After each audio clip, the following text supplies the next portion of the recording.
Chapter 2 of Masters of Space by E. Doc Smith and E. Everett Evans. Masters of Space. Chapter 2. The Perseus snapped out of overdrive near the point of interest, and Hilton stared, motionless and silent. Space was full of madly warring ships. Half of them were bare, giant skeletons of steel, like the derelict that had so unexpectedly blasted away from them. The others were more or less like the Perseus, except in being bigger, faster, and of vastly greater power.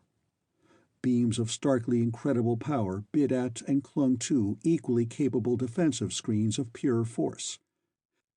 As these inconceivable forces met, the glare of their neutralization filled all nearby space, and ships and skeletons alike were disappearing in chunks, blobs, gouts, streamers, and sparkles of rended, fused, and vaporized metal. Hilton watched two ships combine against one skeleton. Dozens of beams, incredibly tight and hard, were held inexorably upon dozens of the bulges of the skeleton. Overloaded, the bulges' screens flared through the spectrum and failed, and bare metal, however refractory, endures only for instants under the appalling intensity of such beams as those. The skeletons tried to duplicate the ship's method of attack, but failed. They were too slow. Not slow exactly either, but hesitant, as though it required whole seconds for the commander, or operator, or remote controller of each skeleton to make it act. The ships were winning. "Hey," Hilton yelped. "Oh, that's the one we saw back there. But what in all space does it think it's doing?" It was plunging at tremendous speed straight through the immense fleet of embattled skeletons. It did not fire a beam nor energize a screen. It merely plunged along as though on a plotted course until it collided with one of the skeletons of the fleet, and both structures plunged, a tangled mass of wreckage, to the ground of the planet below. Then hundreds of the ships shot forward, each to plunge into and explode inside one of the skeletons. When visibility was restored, another wave of ships came forward to repeat the performance, but there was nothing left to fight. Every surviving skeleton had blinked out of normal space. The remaining ships made no effort to pursue the skeletons, nor did they reform as a fleet. Each ship went off by itself. And on that distant planet of the Stretts, the group of mechs watched with amazed disbelief as light after light after light winked out on their 2-miles-long control board. Frantically, they relayed orders to the skeletons, orders which did not affect the losses. "Brain pans will blacken for this," a mental snarl began, to be interrupted by a coldly imperious thought. "That long-dead unit, so inexplicably reactivated, is approaching the fuel world. It is ignoring the battle. It is heading through our fleet toward the Oman half. Handle it, 1018. It does not respond, your loftiness. Then blast it, fool! Ah, it is inactivated. As Encyclopedist 9 explained the freakish behavior of that unit. Yes, your loftiness.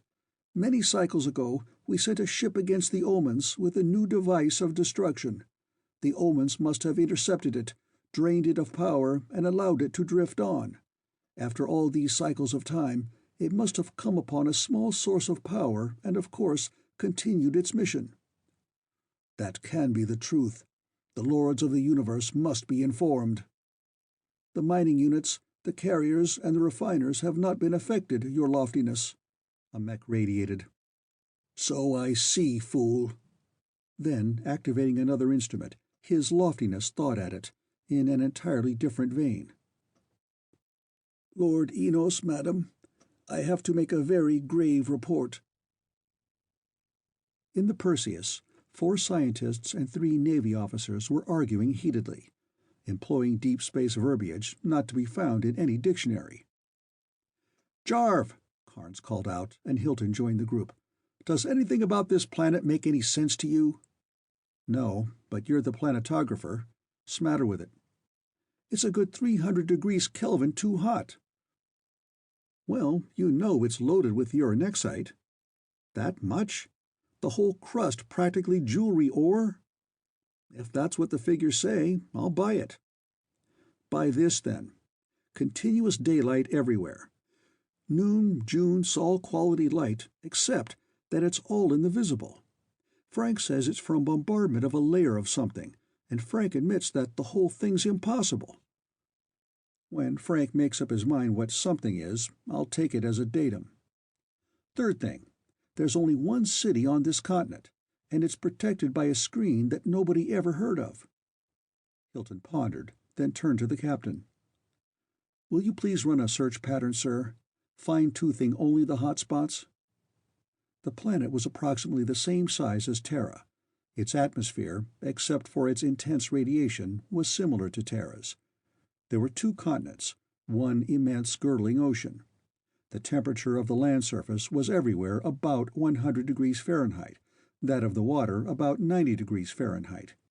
Each continent had one city, and both were small. One was inhabited by what looked like human beings, the other by usiform robots. The human city was the only cool spot on the entire planet. Under its protective dome, the temperature was 71 degrees. Hilton decided to study the robots first, and asked the captain to take the ship down to observation range. Sawtelle objected, and continued to object until Hilton started to order his arrest. Then he said, "I'll do it under protest, but I want it on record that I am doing it against my best judgment." "It's on record," Hilton said coldly.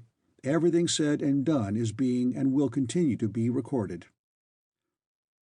The Perseus floated downward.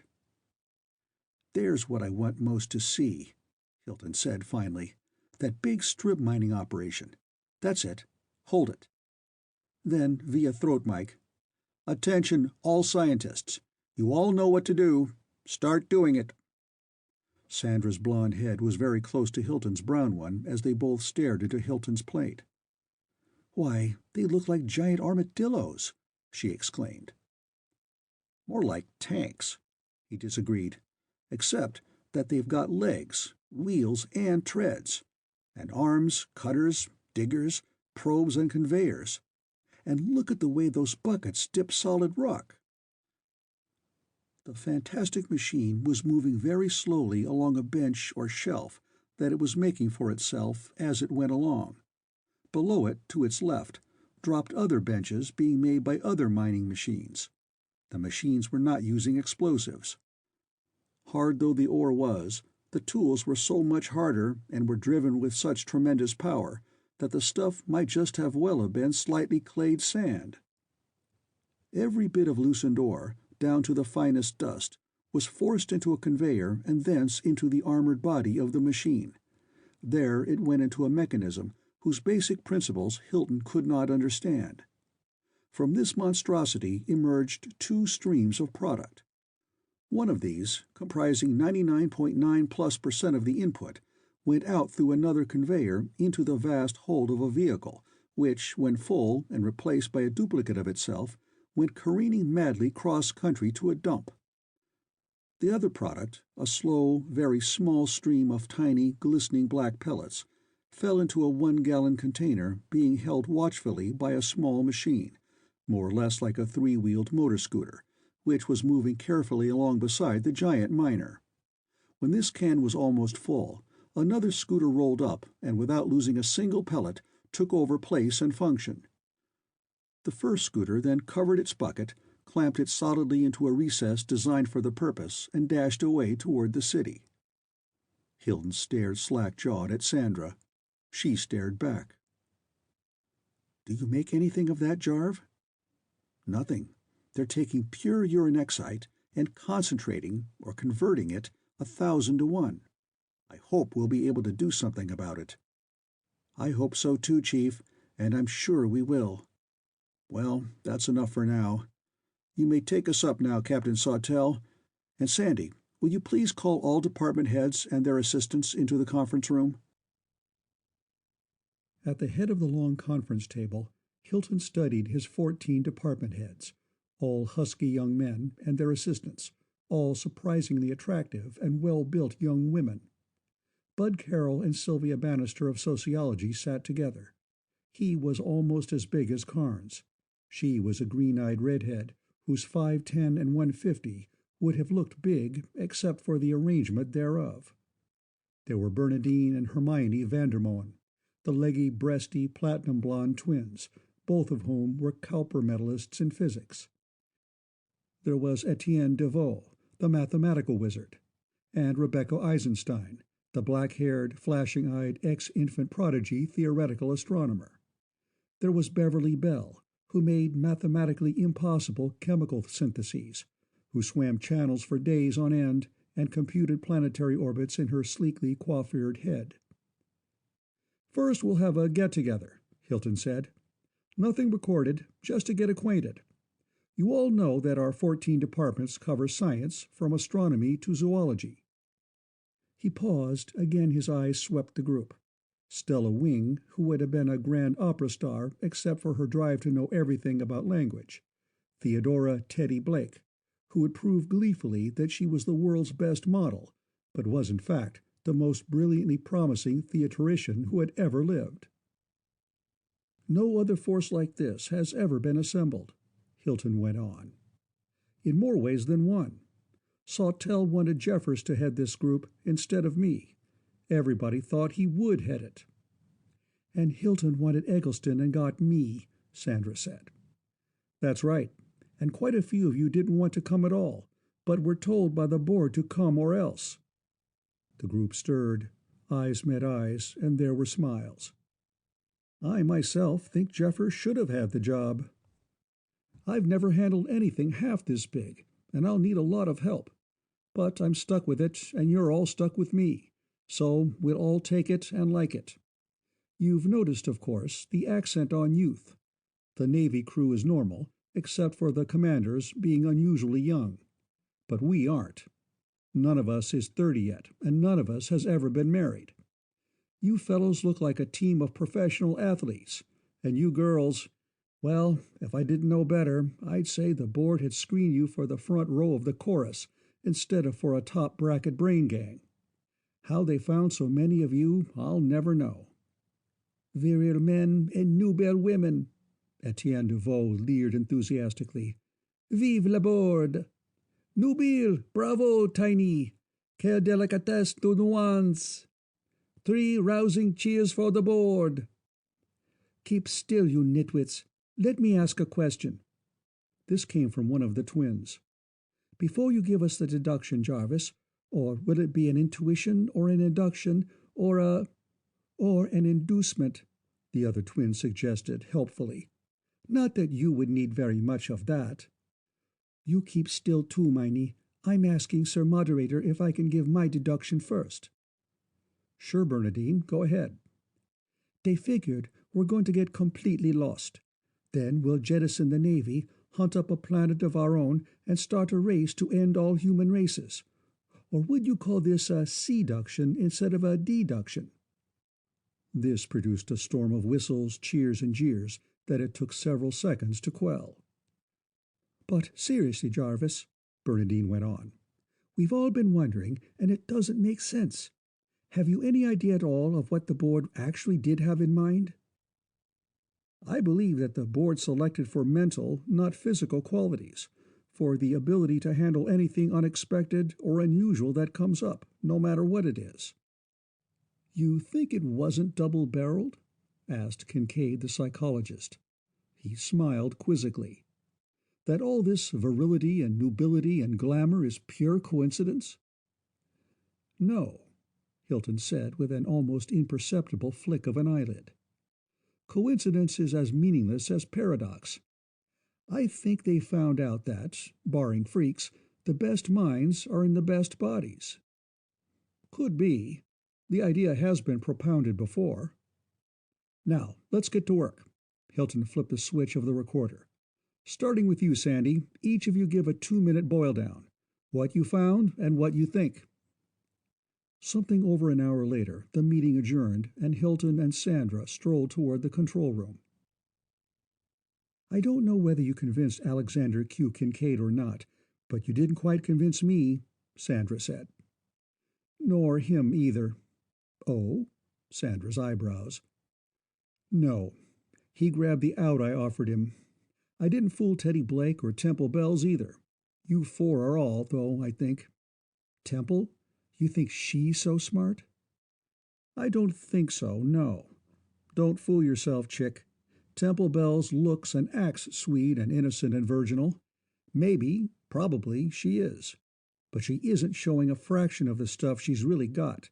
She's heavy artillery, Sandy, and I mean heavy. I think you're slightly nuts there.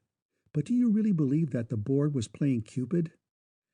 Not trying, but doing. Cold-bloodedly and efficiently, yes. But it wouldn't work. We aren't going to get lost. We won't need to. Propiniquity will do the work. Phooey. You and me, for instance? She stopped, put both hands on her hips, and glared. Why, I wouldn't marry you if you— I'll tell the cockeyed world you won't, Hilton broke in. Me marry a damned female Ph.D.? Mine will be a cuddly little brunette that thinks a slipstick is some kind of lipstick, and that an isotope's something good to eat. One like that copy of Murchison's Dark Lady that you keep under the glass on your desk? She sneered. Exactly. He started to continue the battle, then shut himself off. But listen, Sandy, why should we get into a fight because we don't want to marry each other? You're doing a swell job. I admire you tremendously for it, and I like to work with you. You've got a point there, Jarv, at that, and I'm one of the few who know what kind of a job you're doing, so I'll relax. She flashed him a gammon grin, and they went on into the control room. It was too late in the day then to do any more exploring, but the next morning, early, the Perseus lined out for the city of the humanoids. Tula turned toward her fellows, her eyes filled with a happily triumphant light and her thought a lilting song. I have been telling you from the first touch that it was the Masters. It is the Masters. The Masters are returning to us Omans and their own home world. Captain Sawtell, Hilton said, please land in the cradle below. Land! Sawtell stormed. On a planet like that? Not by— He broke off and stared. For now, on that cradle, there flamed out in screaming red the Perseus' own navy-coded landing symbols. Your protest is recorded, Hilton said. Now, sir, land. Fuming, Sawtell landed. Sandra looked pointedly at Hilton. First contact is my dish, you know. Not that I like it, but it is. He turned to a burly youth with sun-bleached, crew-cut hair. Still safe, Frank? Still abnormally low. Surprising no end, since all the rest of the planet is hotter than the middle tail race of hell. Okay, Sandy. Who will you want besides the top linguists? Psych, both Alex and Temple, and Teddy Blake. They're over there. Tell them, will you, while I buzz Teddy? Will do. And Hilton stepped over to the two psychologists and told them. Then, I hope I'm not leading with my chin, Temple, but is that your real first name or a professional? It's real. It really is. My parents were romantics. Dad says they considered both golden and silver. Not at all obviously, he studied her, the almost translucent, unblemished perfection of her lightly tanned, old ivory skin, the clear, calm, deep blueness of her eyes, the long, thick mane of hair exactly the color of a field of dead ripe wheat. You know, I like it, he said then. It fits you. I'm glad you said that, Doctor. Not that, Temple. I'm not going to doctor you. I'll call you Boss then, like Stella does. Anyway, that lets me tell you that I like it myself. I really think that it did something for me. Something did something for you, that's for sure. I'm mighty glad you're aboard, and I hope— Here they come. Hi, Hark. Hi, Stella. Hi, Jarv, said Chief Linguist Harkins, and— Hi, Boss. What's holding us up? Asked his assistant, Stella Wing. She was about 5'4". Her eyes were a tawny brown, her hair a flamboyant auburn mop. Perhaps it owed a little of its spectacular effulgence to chemistry, Hilton thought, but not too much. Let us away. Let the lions roar, and let the welkin ring. Who's been feeding you so much red meat, little squirt? Hilton laughed and turned away, meeting Sandra in the corridor.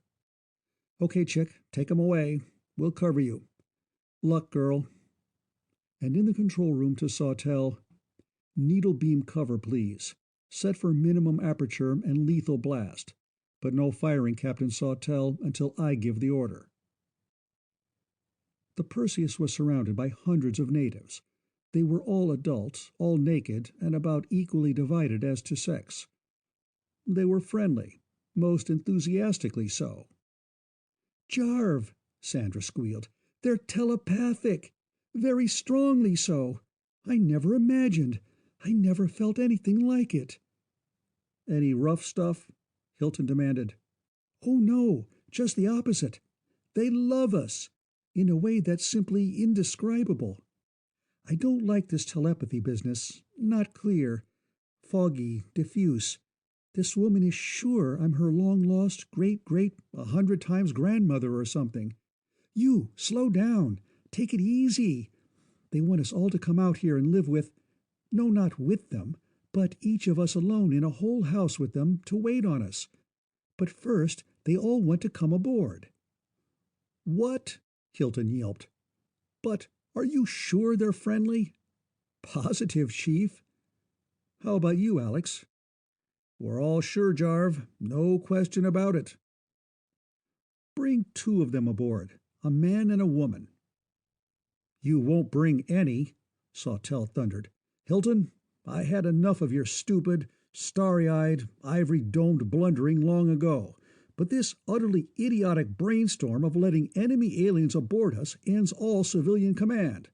Call your people back aboard, or I will bring them in by force." "Very well, sir. Sandy, tell the natives that a slight delay has become necessary, and bring your party aboard." The Navy officer smiled, or grinned gloatingly, while the scientists stared at their director with expressions ranging from surprise to disappointment and disgust. Hilton's face remained set, expressionless, until Sandra and her party had arrived. "Captain Sawtell," he said then, "I thought that you and I had settled in private the question of who is in command of Project Theta Orionis at destination. We will now settle it in public. Your opinion of me is now on record, witnessed by your officers and by my staff. My opinion of you, which is now being similarly recorded and witnessed, is that you are a hidebound, mentally ossified Navy mule, mentally and psychologically unfit to have any voice in any such mission as this.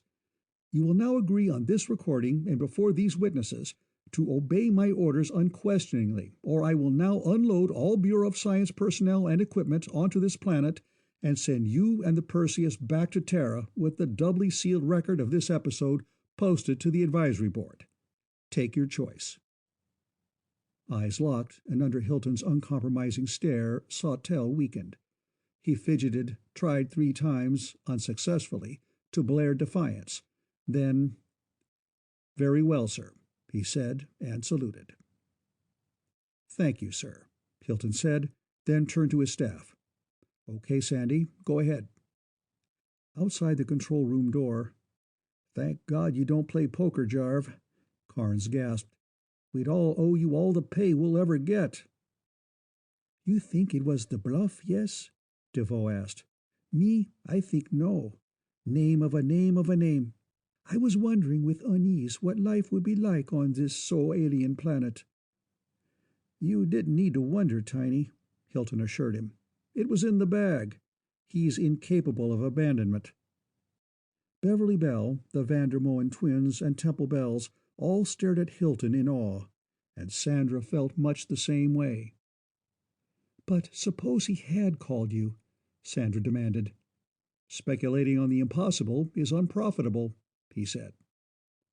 "Oh, you're the most exasperating thing," Sandra stamped a foot. "Don't you ever answer a question intelligibly?" "When the question is meaningless, chick, I can't." At the lock, Temple Bells, who had been hanging back, cocked an eyebrow at Hilton, and he made his way to her side. "What was it you started to say back there, boss?" "Oh, yes. that we should see each other oftener." "That's what I was hoping you were going to say." She put her hand under his elbow and pressed his arm lightly, fleetingly against her side. "That would be indubitably the fondest thing I could be of." He laughed and gave her arm a friendly squeeze. Then he studied her again, the most baffling member of his staff. About 5 feet 6, lithe, hard, trained down fine, as a tennis champion she would be. Stacked, how she was stacked! Not as beautiful as Sandra or Teddy, but with an ungodly lot of something that neither of them had, nor any other woman he had ever known. "Yes, I am a little difficult to classify," she said quietly, almost reading his mind. "That's the understatement of the year, but I'm making some progress." "Such as?" This was an open challenge. "Except possibly Teddy, the best brain aboard." "That isn't true, but go ahead." "You're a powerhouse, a tightly organized, thoroughly integrated, smoothly functioning, beautifully camouflaged juggernaut. A reasonable facsimile of an irresistible force." "My God, Jarvis!" That had gone deep. "Let me finish my analysis. You aren't head of your department because you don't want to be. You fooled the top psychs of the board. You've been running 90% submerged because you can work better that way and there's no glory hound blood in you." She stared at him, licking her lips. "I knew your mind was a razor, but I didn't know it was a diamond drill, too. That seals your doom, boss, unless— No, you can't possibly know why I'm here." "Why, of course I do." "You just think you do. You see, I've been in love with you ever since, as a gangling, bony, knobby-kneed kid, I listened to your first doctorate disputation. Ever since then, my purpose in life has been to land you." End of chapter 2.